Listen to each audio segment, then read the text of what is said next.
كلنا عارفين ان فيلافيو مهاجم الاهلي السابق كان في زياره لملعب التتش، وقعد مع كابتن محمود الخطيب ومع مسؤولي النادي الاهلي ومع المهندس عادل القيعي، وقعد مع كل الناس دي كلها. ولكن الزياره ما كانتش لمجرد زياره عاديه، ولكن لا، كانت زياره لغرض، وهو غرض لاعب انجولي من موطنه هيجي النادي الاهلي. حضرتك شايف اللقطات قدام حضرتك، وطبعا هعرض لحضرتك دلوقتي اهم وابرز احصائيات اللاعب، اكيد حضرتك شايفها قدامك في الشاشه دلوقتي. ولكن انا كل اللي اقدر اقوله لك دلوقتي ان انا هقول لك اللاعب ده ظروفه ايه. اللاعب ده يا جماعه باختصار شديد جدا مميز، لاعب مميز. هنتكلم في كل تفاصيل اللاعب، وهنتكلم ايضا عن نجم بيراميدز وانتقاله الى نادي الزمالك. هل فعلا عبد الله السعيد هيكون احد لاعبي نادي الزمالك ولا الكلام ده مش حقيقي؟ طب ايه الشروط؟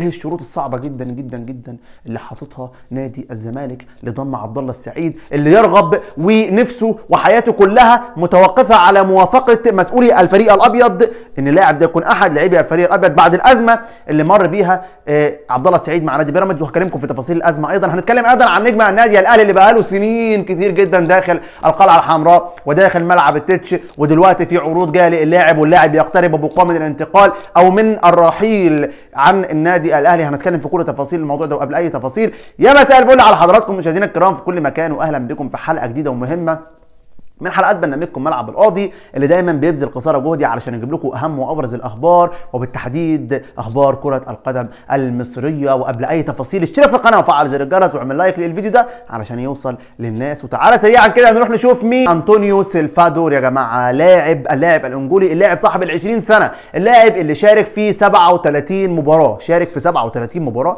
عرف من خلالهم انه يسجل 18 هدف. على فكره دي حاجه جميله، دي حاجه جميله جدا. مش بس كده، ده كمان صنع 8 اهداف. لك ان تتخيل انه في 37 مباراه يعني هدف او احرز 18 هدف وساهم في 8 اهداف، يعني عمل 8 اسيستات في ال 37 مباراه مع المنتخب الانجولي. الراجل عرف ان هو يلعب 5 مباريات، شارك في 5 مباريات، احرز هدفين وعمل اسيست واحد فقط لا غير. اللاعب قوي بدنيا، اللاعب بيلعب في مركز المهاجم.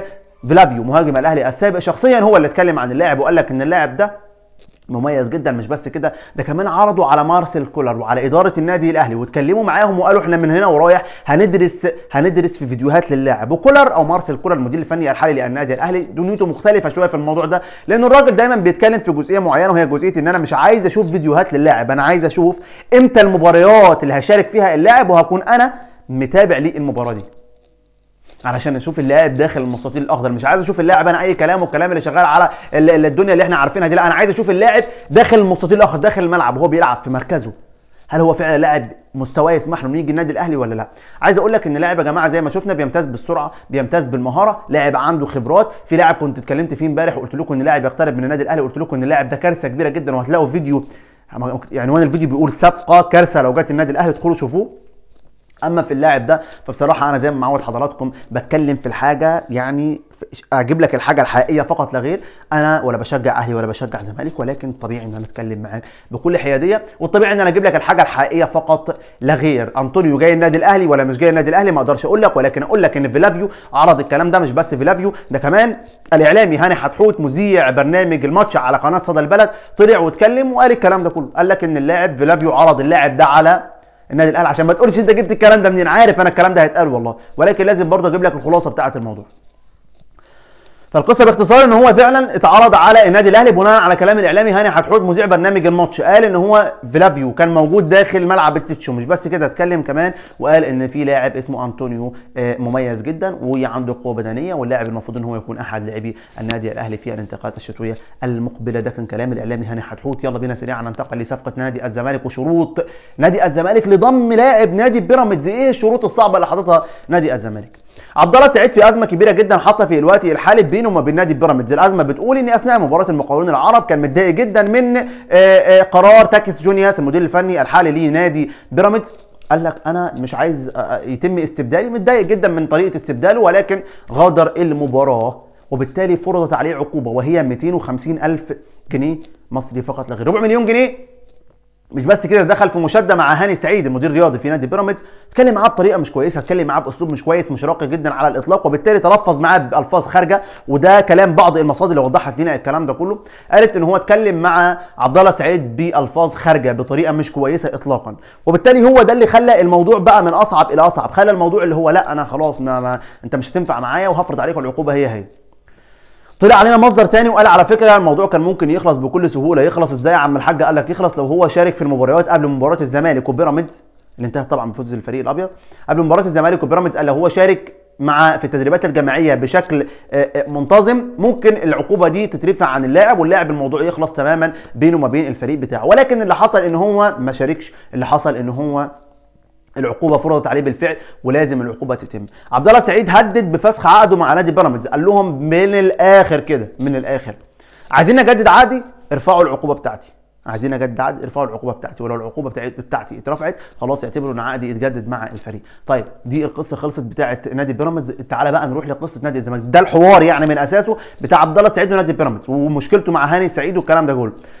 نادي الزمالك دخل في الموضوع وعايز يضم اللاعب، وعلى فكره مش بس من دلوقتي، ده من فتره كبيره جدا اللاعب كان عايز يروح نادي الزمالك ونادي الزمالك عايزه، ولكن الاختلاف على المقابل المادي.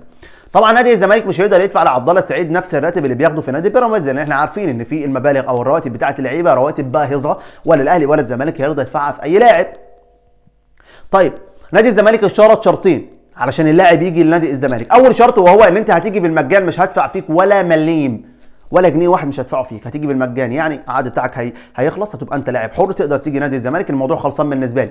ده كان اول شرط لنادي بيراميدز. طيب الشرط الثاني بقى ايه؟ الشرط الثاني واللي هو طبعا لا يقل اهميه عن الشرط الاول، وهو ان هنزل الراتب بتاعك، يعني بالبلدي كده مش هدي لك الراتب اللي انت بتاخده في نادي بيراميدز، وبالتالي تعال عاجبك يا عم زي الفل والكلام زي الفل وما فيش اي مانع في الكلام ده كله، مش عاجبك يا عم خلاص اتكل على الله وانت مش سكتنا. دول الشرطين اللي نادي بيراميدز شرطهم نادي الزمالك شرطهم بالفعل على لاعب نادي بيراميدز عبد الله سعيد علشان يكون احد لاعبي نادي الزمالك في الانتقالات الشتويه المقبله. طيب مين بقى نجم النادي الاهلي هيرحل محمد هاني يا جماعه؟ محمد هاني مدافع عن النادي الاهلي يقترب بقوه من الرحيل عن النادي الاهلي. يقترب بقوه ليه؟ طبعا الراجل ما بيشاركش بشكل اساسي وما بيشاركش بشكل منتظم، مع وجود كريم فؤاد اللي مكسر الدنيا واكرم توفيق اللي مكسر الدنيتين في بعض. اقول لك ان اللاعب اصبح بعيد عن انه يكون متواجد داخل التشكيل الاساسي في النادي الاهلي، ودي اللي عامل ازمه كبيره جدا ما بين محمد هاني، ما بين وجوده من عدم وجوده داخل النادي الاهلي. احب اقول لك ان اللاعب عنده عروض كتير جدا وعنده عروض خليجيه بنسبه كبيره جدا فيهم عرض هيتم، بنسبه كبيره جدا فيهم عرض هيتم، واللاعب هيكون خارج جدران التتش، خارج جدران القلعه الحمراء. طبعا محمد هاني ما نقدرش ننكر ان هو ساعه ما كان بيشارك بشكل اساسي لاعب ولا اروع من كده ولاعب مميز، ولكن اي لاعب عايز تهدمه مهما كانت نجوميته اهدمه بفكره انك تخليه ما يشاركش بشكل اساسي مع الفريق، لانه طبعا المشاركه بشكل اساسي هتخليه يزداد في الاكسبيرينسز بشكل كبير جدا. المشاركه بتخلي اللاعب يستعيد قوته يستعيد مهاراته يستعيد فكره داخل المستطيل الاخضر، ولكن كل اللي اقدر اقوله لك ان اللاعب بنسبه كبيره هيكون خارج النادي الاهلي. رايك في رحيل محمد هاني؟ تكتب لي رايك في التعليقات تقول لي ايه رايك في رحيل محمد هاني عن النادي الاهلي. وده كان الفيديو باختصار، يا ريت الاشتراك في القناه وتفعيل زر الجرس وتعمل لايك للفيديو ده علشان يوصل للناس.